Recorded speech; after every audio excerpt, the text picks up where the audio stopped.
What's up everybody, D-Man back. Welcome to a brand new video, and today we're going to be doing another Godzilla King of the Monsters news and updates.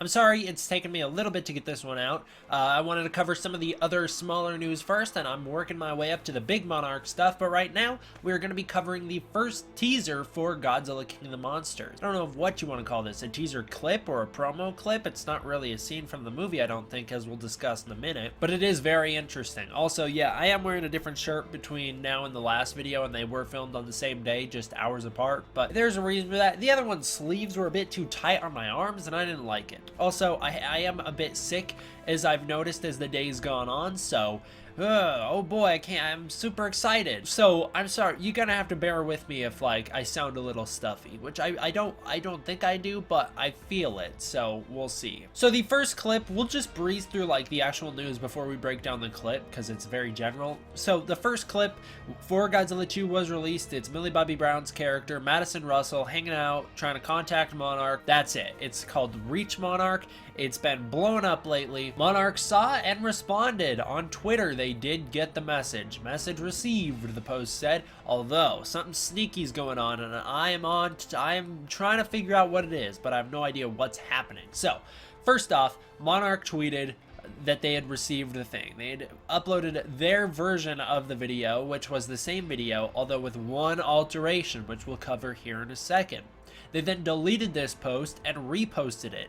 So, the question could arise, why did they delete it? Well, I have no idea, because then Michael Dougherty put out the, I'm going to call it director's cut of the clip, and it's different than the other one. So, we'll jump into it and break it down. First off, you have the social media version. This is the cropped version that plays on your Twitter and your Instagram and everything like that. You're not going to see anything on the sides of the screen. You're just going to see the middle. So, I want to talk about the clip really fast. It starts out with Millie Bobby Brown, like I said, Madison Russell. She's sitting in this lone radio room.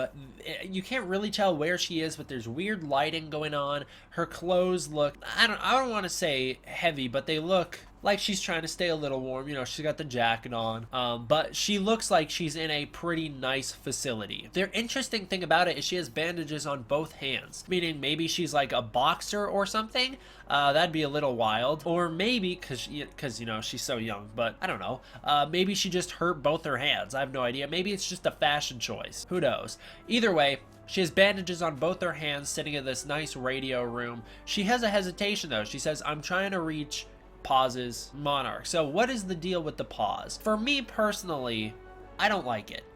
This sounds like a weird thing because this is a clip with no context, but the way I see it, it feels like a rushed promo video that they put out trying to just get hype for the movie drawn up before the trailer comes out on Saturday, and it feels like they just had her come in and record these lines. She didn't really have any time to practice or whatever, because it doesn't feel well rehearsed or well acted. I'm not saying that the pause and hesitation feels like, it's not like she's trying to remember her line, obviously. It just feels like, I have no idea. I don't know why she would hesitate to say Monarch, but I don't like it. It just, the delivery of it is what I don't like. Not the pause itself, but the delivery of it. So she calls in on this old school radio, very 80s. Clearly they're trying to play up the, I want to say, Stranger Things-esque vibes with her by having, you know, 11 use the radio in what looks like an old-timey operating booth. Doesn't look too modern day, modern tech. So they're trying to play that Stranger Things angle up, get people interested. Also, it's a good thing that 11's been hanging out with the AV Club, because she clearly knows what she's doing with these radios. It looks like hanging out with the losers actually turned out well for her. I mean, it turns out well for her in Stranger Things too, but you know what I'm trying to say here. It looks like she applied those skills to the rest of her life in a great way. By the way, I'm also not hating on Stranger Things when I call them losers. I actually love the show. Those are great characters. I think it's a fantastic show. One of my favorites. All right. We'll keep going in the clip. So then we have all this commotion happening on the radio. She's starting to panic because you can hear the radio apparently just has like the greatest bass booster in the world. because there's a monster roaring on the other end and it is freaking her out. You hear like a gurgling kind of chirping to it, but you also hear 2 or 3 distinct rings to it.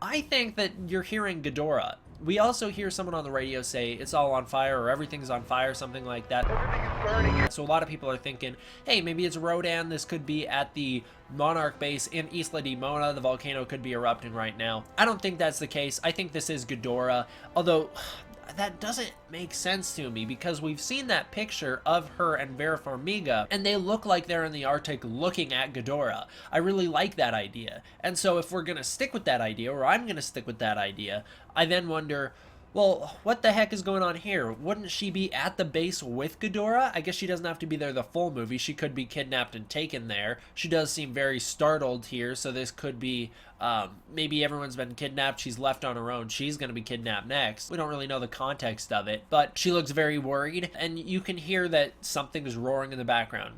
You know, Ghidorah can create fire. He has lightning. When he shoots it out of his mouth, sets things on fire. We know he's going to have lightning powers in the Monsterverse, so I'm very excited for that, but I do think that this is Ghidorah. Also, the roar itself sounds very Ghidorah to me. It doesn't sound very Rodan. Rodan's always been much more chirpy than that. Now, in the original social media clip, she, you know, gets up in that ball position, hands over her ears, she's freaked out.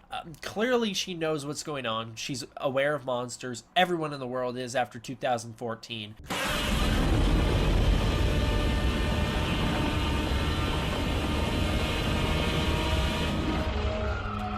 She's probably aware that something else is going down with monsters. Her parents work for Monarch, so she's involved in it, and she's worried about it. The interesting thing to note here is the bandages on her hands. They are gone now. When she has her hands on her ears, they're gone.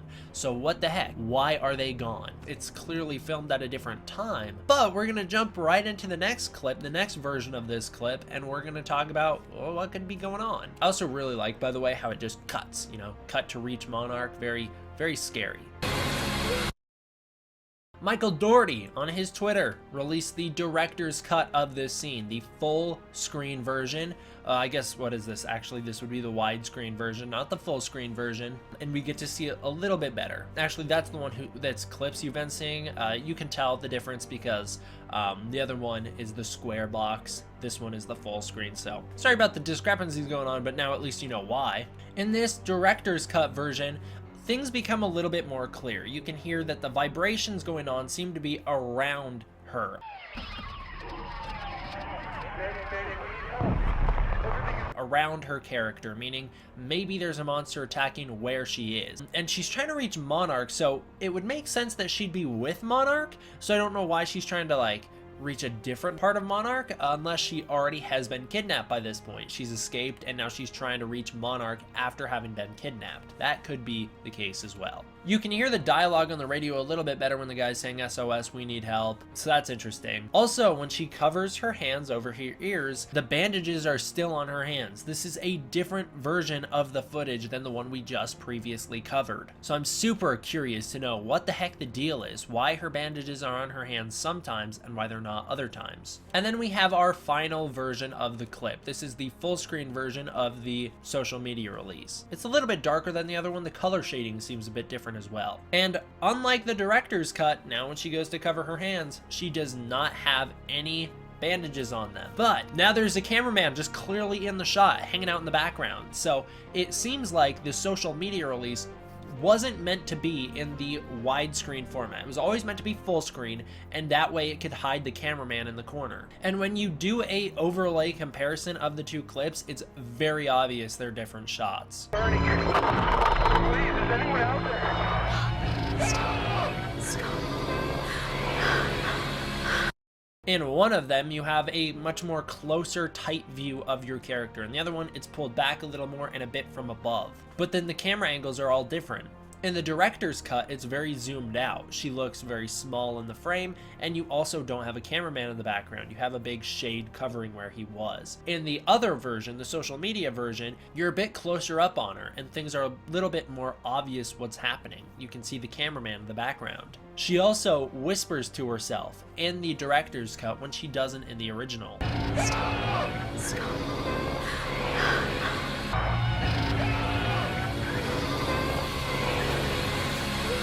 The original ends with a close view of her covering her ears. The director's cut ends with a far view of her covering her ears. So I have no freaking idea what's going on. I feel like Godzilla right now. Like, I need Anguirus to go check what's going on. Hey, Godzilla! Something funny going on. You better check. So, I don't know, guys. What do you think about this? What do you think about the changes between the original release and the director's cut? The original release, like I said, I think it was just supposed to be a social media release. I don't think they were supposed to do the full screen version. And now that they did do the full screen version, I think the director's cut was supposed to be the one that they released full screen. And I don't think they were supposed to do the original full screen because you have that cameraman there. The big question for me is, what's the deal with the hand wraps? Why do they disappear in one? And also, why are the camera angles different? It just doesn't make any sense to me. So let me know your thoughts and theories down below. Thank you all for watching. I'll see you guys next time. D-Man, out.